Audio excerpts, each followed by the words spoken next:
So I have arrived to Castagno di Cento Cavalli, Chestnut of 100 horses. And it's a very special place, so I will tell you more about that later.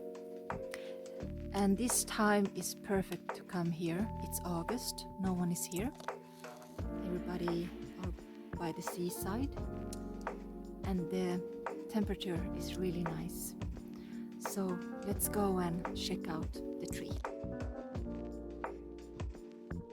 Free parking, a bar, playground, restaurant and 1-minute walk. Arrive to 100-horse chestnut tree or Castagno di Cento Cavalli, a Unesco site, and is the largest and oldest in the world, believed to be 2,000 to 4,000 years old. It has split to multiple trunks, but all of them share the same roots.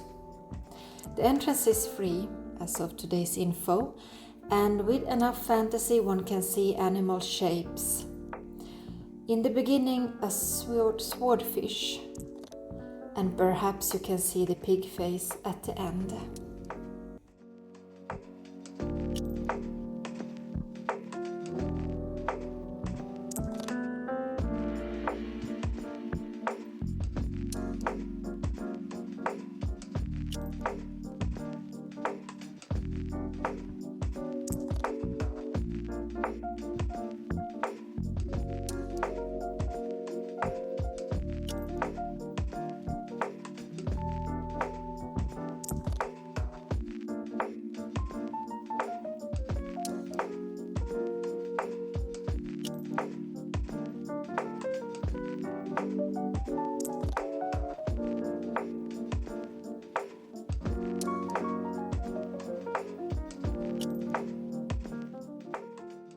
The small village of Sant'Alfio is just around the corner with its 1,500 inhabitants and makes part of Etna's important wine area.